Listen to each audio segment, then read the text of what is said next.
নমস্কার, CNN24 সংবাদে আমি নীলাঞ্জন আপনাদের স্বাগত জানাচ্ছি। প্রথমেই সংবাদ শিরোনাম।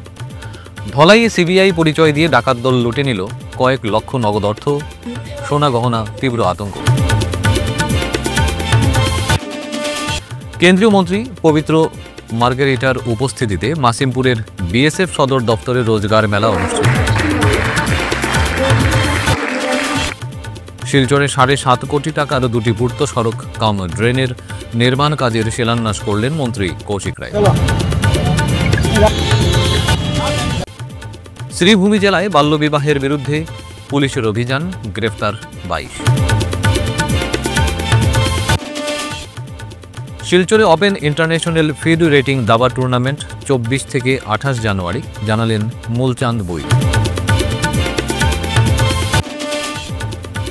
এবারে সংবাদ বিস্তারিত। ধলাইয়ে সিবিআই পরিচয় দিয়ে ডাকাত দল লুটে নিল নগদ অর্থ, সোনা গহনা। দুঃসাহসিক এই ডাকাতির কাণ্ডটি ঘটেছে রবিবার শেষ রাতে ধলাই থানা এলাকার ইসলামাবাদ গ্রামে। আবুল জানিয়েছেন, প্রতিদিনের মতো ব্যবসা প্রতিষ্ঠান বন্ধ করে বাড়িতে এসে রাতের খাবার খেয়ে শুয়ে পড়েন তিনি। রাত 2টোর কাছাকাছির সময়ে বাড়ির মূল গেটের তালা ভেঙে ডাকাত দল বাড়িতে প্রবেশ করে। সিবিআই পরিচয় দিয়ে ঘুম থেকে তুলে বন্দুকের নালের মুখে তাকে বন্দী করে 15-20 জনের ডাকাত দল একে একে গৃহের সবগুলো দরজা ভেঙে গৃহে প্রবেশ করে। বাকি সদস্যদের বন্দুক ও অন্যান্য অস্ত্র দেখিয়ে সোনা দানা, টাকা পয়সা সব দিতে বলে, অন্যথায় সবাইকে মেরে ফেলার হুমকি দেয় ডাকাত দল। ভয়ে ডাকাতদের হাতে চাবি তুলে দেন আবুলের স্ত্রী সরলা বেগম মজুমদার। ডাকাত দল আলমারি থেকে নগদ কয়েক লক্ষ টাকা সহ সোনা গহনা লুটে যাওয়ার সময় ব্যবসায়ীর গাড়িটিও সঙ্গে নিয়ে পালিয়ে যায়। খবর দেওয়া হয় পুলিশে। পুলিশ ঘটনাস্থলে উপস্থিত হয়ে তদন্ত শুরু করেছে।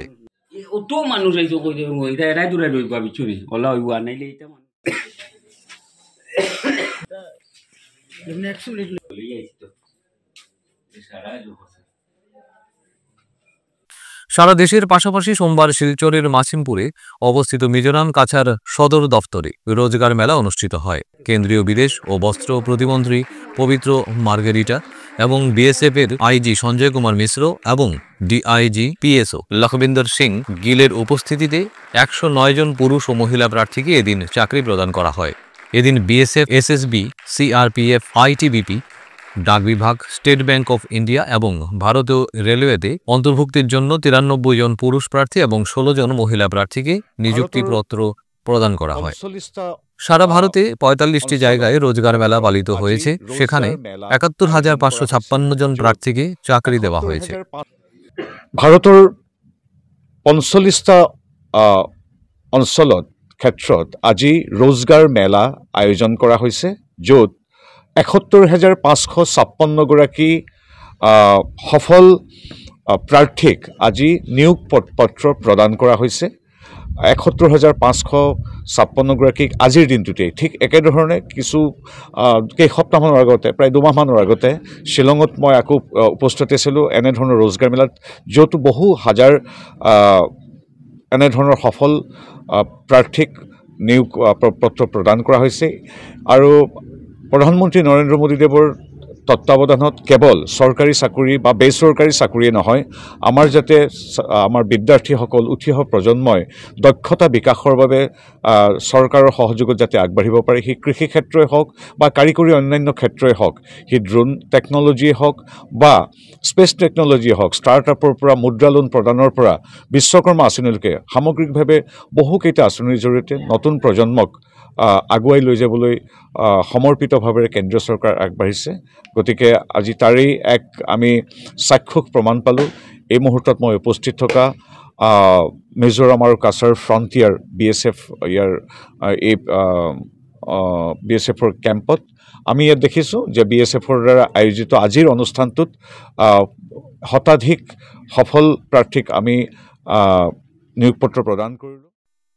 সোমবার শিলচরে 7.5 কোটি টাকার দুটি পূর্ত সড়ক কাম ড্রেনের নির্মাণ কাজের শিলান্যাস করলেন মন্ত্রী কৌশিক রায়। এদিন অম্বিকাপট্টি থেকে চেঙ্কুরি রোডের উন্নয়নে হাসপাতাল রোড 3 জংশন থেকে সৎসঙ্গ আশ্রম দুই পাশের আরসিসি কভার সহ সিআর এভিনিউ ট্রাই জংশন মুখ্যমন্ত্রীর নগরিয়া পক্কি পথ প্রকল্পের অধীনে 4,18,82,000 টাকা এবং শ্মশান রোড পর্যন্ত রাস্তা আরসিসি রিটেনিং ওয়াল নির্মাণ ও প্রতিস্থাপন এবং আরসিসি ড্রেন কভার স্ল্যাব সহ রোড সুভাষনগর রোড নির্মাণ প্রকল্পের অধীনে 3,55,57,000 টাকার ভিত্তিপ্রস্তর স্থাপন করেন মন্ত্রী কৌশিক রায়। সঙ্গে ছিলেন বিধায়ক দীপায়ন চক্রবর্তী, মণ্ডল সভাপতি হীরক চৌধুরী সহ এলাকার বিশিষ্ট নাগরিকরা উপস্থিত ছিলেন। Hospital road junction to Satsang Ashram road, CR avenue, tri junction with both side covered drain under মুখ্যমন্ত্রীর নগরিয়া পকিপথ নির্মাণ আঁচনি ফর দ্য ইয়ার 2023 and 24, যেটার এস্টিমেট কস্ট রয়েছে 4,18,82,000 টাকা। সেকেন্ড কাজ যেটা রয়েছে, আমরা যেখানে বসে আছি এই জাংশন পয়েন্টে একটা কনস্ট্রাকশন হবে, ড্রেনের কনস্ট্রাকশন, কভার ড্রেন, যে কভার ড্রেন গিয়ে আলটিমেটলি রাঙ্গির খালে পড়বে আর এই শ্মশান রোডের যে ডেভেলপমেন্টাল কাজ সেই কাজ হবে। তো এটারও এস্টিমেটেড কস্ট রয়েছে 3,55,57,000 টাকা, যার মধ্যে 4টি কাজ রয়েছে। বাল্যবিবাহ রোধে কড়া পদক্ষেপ রাজ্যের বিচক্ষণ মুখ্যমন্ত্রী। কোনো অবস্থায় তাদের পার নেই এমনটা নির্দেশ, তাই পুলিশ তাদের অভিযান চালাচ্ছে, হয়তো বাল্যবিবাহ রুখতে বা বিবাহকারীদের পাকড়াও করতে। রাজ্যের সঙ্গে সঙ্গতি রেখে শ্রীভূমি জেলায় বাল্যবিবাহের বিরুদ্ধে অভিযান চালালে মোট 22 জন পুলিশের জালে আটক পড়ে।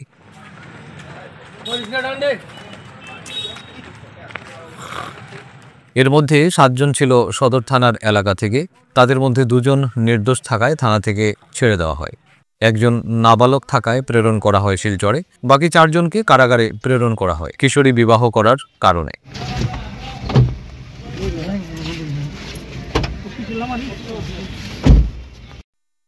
সিদ্ধানন্দজি এডুকেশন ট্রাস্টের উদ্যোগে ও মারোয়ারি যুবমঞ্চ টাইটানের সহযোগিতায় শিলচরে 3য় দিলুধর memorial open international FIDE rating দাবা টুর্নামেন্ট অনুষ্ঠিত হতে চলেছে। টুর্নামেন্টটি আগামী 24 থেকে 28 জানুয়ারি অনুষ্ঠিত হবে।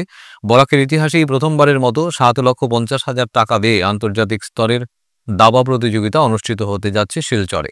আগামী 24 জানুয়ারি প্রতিযোগিতার উদ্বোধন হবে, আনুষ্ঠানিক উদ্বোধন। এই প্রতিযোগিতায় গোটা দেশ সহ উত্তর পূর্বাঞ্চলের বিভিন্ন প্রান্ত থেকে খেলোয়াড়রা অংশগ্রহণ করবেন বলে জানিয়েছেন উদ্যোক্তারা। সাংবাদিক সম্মেলনে আয়োজক সংস্থার ভাইস চেয়ারম্যান মূলচান বৈদ, ডক্টর বিভাস দেব, সম্পাদিকা পাপিয়া ধর, বিবেন্দু দাস, সাধারণ সম্পাদক অর্ঘদীপ দাস, কার্যকরী সদস্য স্বর্ণালী চৌধুরী সহ অন্যান্যরা উপস্থিত ছিলেন। একটা সিদ্ধানন্দজি এডুকেশন ট্রাস্টের অন্তর্গত একটা আছে, সে কম্পিটিশন হতে যাচ্ছে 24 থেকে 28 জানুয়ারি। 24 থেকে 28 জানুয়ারি হতে যাচ্ছে। এটাতে মোট আমাদের এখানে প্রাইজের 7,50,000 টাকা প্রাইজ রাখা হয়েছে। ফার্স্ট প্রাইজ 1,11,000 আছে, সেকেন্ড প্রাইজ 71,000 আছে, থার্ড প্রাইজ 50,000 আছে। Total number of press prize যেটা দেওয়া হবে 86%কে দেওয়া হবে আর 71 জনকে ট্রফি দেওয়া হবে।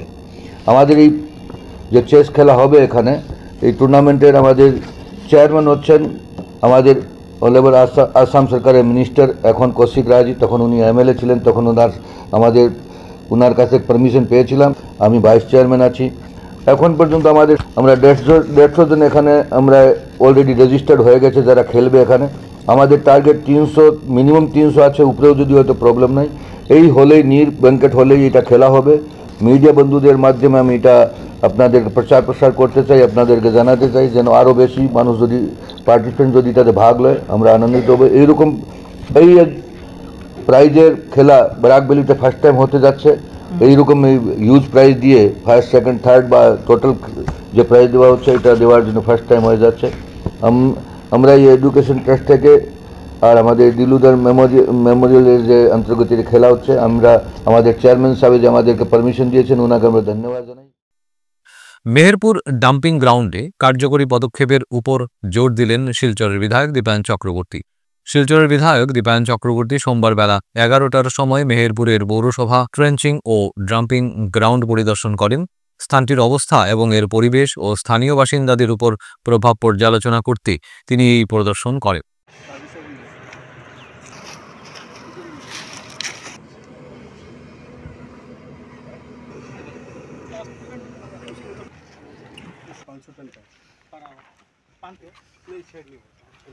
लेगेसी का है, ये जो प्लांट बन रहा है শহরের বর্জ্য ব্যবস্থাপনার গুরুত্বপূর্ণ সমস্যা সমাধানে তার প্রতিশ্রুতির বিষয়টি এই সফরের মাধ্যমে উঠে এসেছে। পরিদর্শনের সময় বিধায়ক ডাম্পিং গ্রাউন্ডের বর্তমান অবস্থার প্রতি উদ্বেগ প্রকাশ করেন এবং শহরের দীর্ঘদিনের বর্জ্য নিষ্পত্তির সমস্যাগুলি সমাধানে অবিলম্বে পদক্ষেপ নেওয়ার প্রয়োজনীয়তার উপর জোর দেন। আপনাদের মাধ্যমে সরকার জনসাধারণকে জানাতে চাই যে মেহেরপুরে যে ড্যান্সিং গ্রাউন্ড বা ডাম্পিং গ্রাউন্ড যেটা আমরা বলি, এই ডাম্পিং গ্রাউন্ডে স্বাধীনতার পরবর্তীকাল থেকে আমরা লক্ষ্য করেছি যে শিলচর শহরের বিভিন্ন আবর্জনা এখানে আমরা ফেলেছি, কিন্তু এটা আগামীতে এই জায়গাটা কোন জায়গায় গিয়ে পরিণত হবে সেটা আমরা কেউ চিন্তা করতে সক্ষম হইনি। আবর্জনা স্তূপ হয়েছিল এখানে, কোনো রাস্তা ছিল না। আমি এমএলএ হওয়ার পর প্রথম অবস্থায় দেখলাম যে রাস্তার করুণ অবস্থা, ভেতরের রাস্তার করুণ অবস্থা, যার জন্য কী হচ্ছে যে গাড়িগুলো যে আবর্জনা নিয়ে আসছে তারা সময় মতো এসে পৌঁছাতে পারে না, গাড়িগুলো নষ্ট হয়ে যায় এখানে। তো এই কথা চিন্তা করে ইতিমধ্যে রাস্তা তৈরি করে দিয়েছি আমরা মিউনিসিপ্যাল বোর্ডের ফান্ড থেকে। এটার কোনো বাউন্ডারি ওয়াল ছিল না, যেমনি খুশি মানে যা খুশি তা মানে চলছিল, এনক্রোচমেন্ট হচ্ছিল।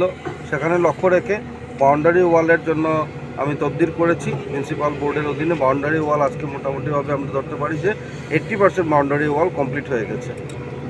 আপনারা জানেন যে এই যে লিগেসি ওয়েস্ট যেটা রয়েছে এটাকে যদি আমরা রিসাইক্লিং না করি তাহলে এখানে আর আবর্জনা ফেলা সম্ভব হবে না। তার লক্ষ্যে আমরা দিদেন ডিসি মহোদয়া ছিলেন, কীর্তি জলি মহোদয়া, ওনার পিরিয়ডে আমরা একটা টিম গেছিলাম। টিম গিয়ে আমরা ডিব্রুগড়ে দেখে আসি এটাকে কী করে করতে হয়। এই হিসাবে আমরা একটা ছোটো মেশিন আমরা এখানে লাগিয়েছিলাম, সেটা দিয়ে যে লিগেসি যে ওয়েস্টটা রয়েছে সেটাকে একটা প্রসেসিং চলছে। এবার এখানে কল অ্যান্ড ফিক্স বলে একটা কোম্পানি রয়েছে গুয়াহাটি বেসড, এই দাদারা এখানে উপস্থিত হয়েছেন।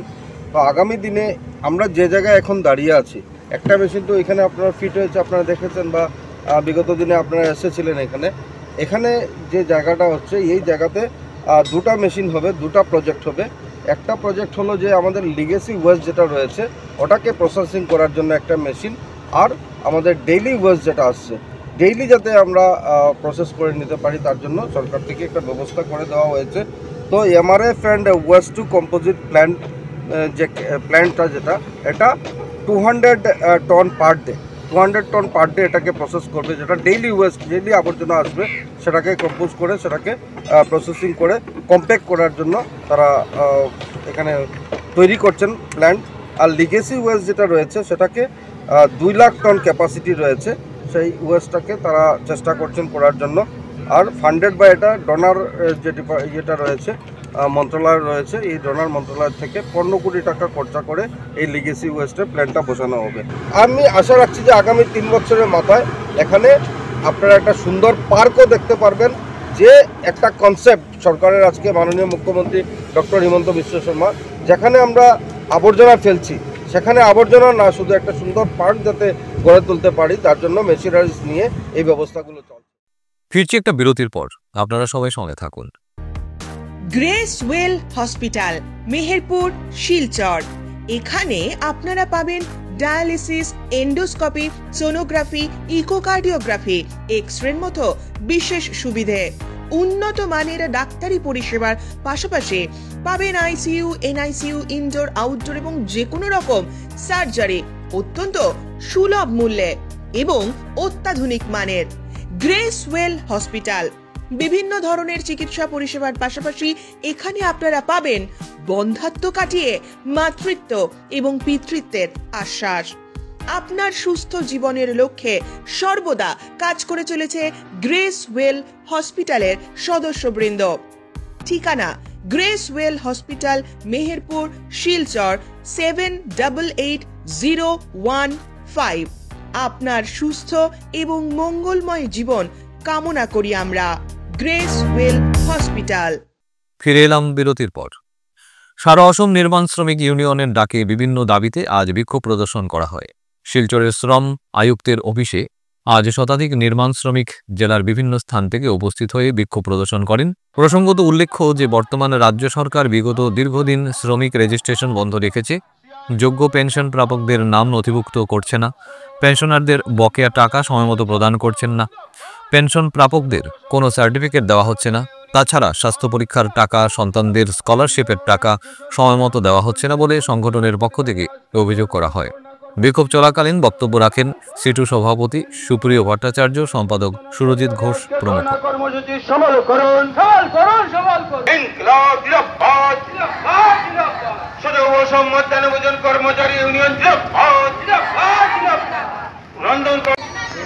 মধ্যাহ্নভোজন কর্মচারীরা আজকে বিক্ষোভ প্রদর্শন করছেন। মূলত দীর্ঘদিন থেকে এদের আন্দোলন চলছে। একটা আশ্চর্যের ব্যাপার হলো যে আমাদের বর্তমান কেন্দ্রীয় এবং রাজ্য, এরা বলে ডাবল ইঞ্জিন সরকার, এই ডাবল ইঞ্জিন দিয়ে এরা যে গাড়িটা চালাচ্ছে, সেই গাড়িতে এদের স্লোগান হচ্ছে বেটি বাঁচাও বেটি পড়াও। অথচ যে বেটিরা এখানে সবচেয়ে বেশি পরিশ্রমের কাজ করে, স্কুলের বাচ্চাদেরকে খাবার রান্না করে খাওয়ায়, তাদের বেতন তো বলা যায় না, এটাকে ওরা বলে সাম্মানিক, যেটা অসাম্মানিক বলা হয়। 1000 টাকা এবং 500 টাকা মিলিয়ে 1500 টাকা ওরা মাসে পায়, সেটাও 12 মাস পায় না। এখনও বিভিন্ন জায়গায় আমরা দেখতে পাচ্ছি যে অক্ষয় ফাউন্ডেশনের হাতে তুলে দেওয়া হচ্ছে বা অন্য কোনো এনজিওর হাতে তুলে দেওয়া হচ্ছে। এটা এইখানকার রন্ধনকর্মীরা কোনোভাবেই মেনে নেবে না। তার জন্যে আজকে সারা আসাম জুড়ে এই আন্দোলন চলছে। আমরা দাবি করছি যে এদেরকে সরকারি কর্মচারী হিসাবে স্বীকৃতি দেওয়া হোক এবং সরকারি কর্মচারীদের যে ন্যূনতম যে ন্যূনতম যে মজুরি 10,000 টাকা ন্যূনতম তাদেরকে দিতে হবে, সরকারি কর্মচারী হিসাবে স্বীকৃতি দিতে হবে, এদের 12 মাস বেতন দিতে হবে এবং মজুরি অবিলম্বে এদের যে টাকা, সে টাকাটা বৃদ্ধি করতে হবে। এই দাবিতে আগামী দিনে কিন্তু আন্দোলন আরও তীব্র আন্দোলন হবে এবং সারা কাছাড় কেন, সারা আসামের সমস্ত রন্ধনকর্মীরা আগেও যেভাবে একটা মিলিটেন্ট আন্দোলন পরিচালনা করেছিলেন, সেই দিকেই এটা চলে যাবে যদি সরকার এখনই এই ব্যাপারে সতর্ক দৃষ্টি না দেয়। আধ্যাত্মিক পরিবেশ, শান্তি শৃঙ্খলার মধ্য দিয়ে দুদিনব্যাপী শ্রী শ্রী কাচাকান্তি মাতার বার্ষিক উৎসব সমাপ্তি হয়েছে। রবিবার সকাল 9টা থেকে মায়ের যথাবিহিত পূজা অনুষ্ঠিত হয়। এদিকে সকাল থেকেই দূর দূরান্ত থেকে ভক্তদের ভিড় উপচে পড়ে মন্দির চত্বরে। সকাল থেকে মায়ের নাট মন্দিরে চলতে থাকে সংকীর্তন। প্রায় 40,000 ভক্তরা মায়ের মহাপ্রসাদ গ্রহণ করেন। পুলিশ প্রশাসন সতর্ক থাকায় কোনো অপ্রীতিকর ঘটনা ঘটেনি।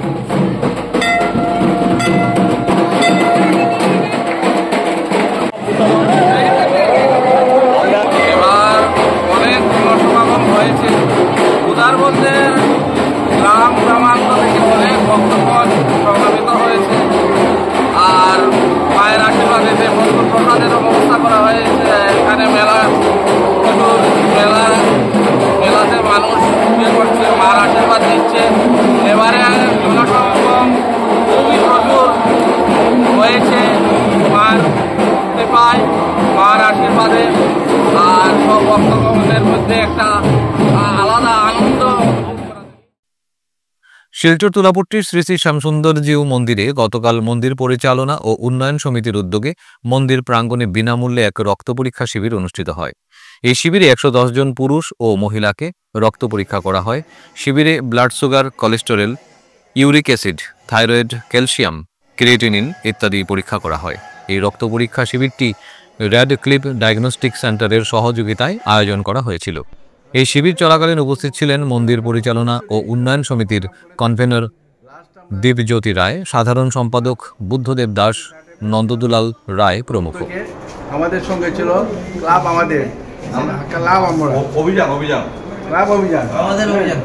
আমাদের অভিযান যাই ওই দুটো একসঙ্গে আমরা যৌথ উদ্যোগে করেছিলাম। আর আজকে আমরা করে আগামী দিনও আমরা করবো সেরকম একটা প্রোগ্রাম করার ইচ্ছা। রেড ক্লিপে যারা কর্মকর্তা আছেন তাদেরকে আমি ধন্যবাদ জানাচ্ছি আখড়ার তরফ থেকে। আগামী দিনও আমরা সেরকম একটা প্রোগ্রাম করার ইচ্ছা থাকবে এবং করবো আশা রাখি। আর স্বাস্থ্যই সম্পদ, হেলথ ইজ ওয়েলথ, এটা সবাই জানা আছে। অতএব এই ব্লাড টেস্টটা সবাই প্রয়োজন। একটা মোটামুটি রোগের নির্ণয় করা যায়, কী রোগ হলো না করে ডাক্তারদের জন্য ডায়াগনোসিস করতে সুবিধা হয়, সেই তার জন্য এইটি আমাদের উদ্দেশ্য। এবার আসছে খেলার খবরে। আজ থেকে শিলচর টাউন ক্লাবের 71তম বাৎসরিক ক্রীড়া ও সাংস্কৃতিক অনুষ্ঠান শুরু হয়। সকালে ক্লাবের সভাপতি দিলীপ নন্দী পতাকা উত্তোলন করে এই অনুষ্ঠানের শুভারম্ভ করেন। অনুষ্ঠানের প্রথমে 60 বছরের ঊর্ধ্বে পুরুষ ও 40 বছরের ঊর্ধ্বে মহিলাদের হাঁটা প্রতিযোগিতার মাধ্যমে প্রতিযোগিতা শুরু হয়। এই খেলাতে পুরুষ বিভাগে 31 জন এবং মহিলা বিভাগে 13 জন প্রতিযোগীরা ছিলেন। প্রতিযোগিতা শেষ হওয়ার পর এক অনুষ্ঠানের মাধ্যমে বিজয়ীদের পুরস্কৃত করা হয়। এই প্রতিযোগিতার সম্পূর্ণ পুরস্কারগুলো প্রয়াত হীরালাল শর্মার স্মৃতিতে প্রদান করা হয়।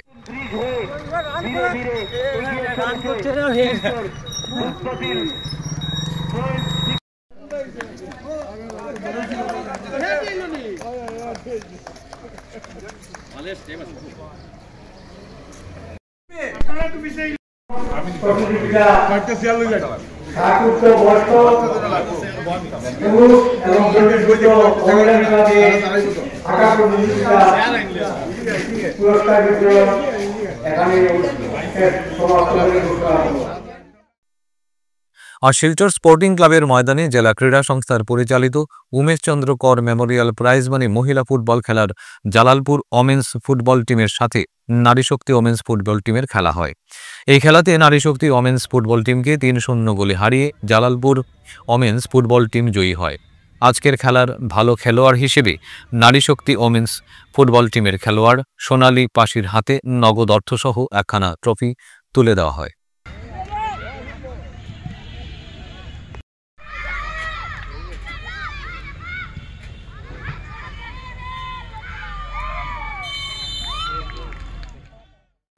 আজকের মতো সংবাদ এ পর্যন্তই। নমস্কার।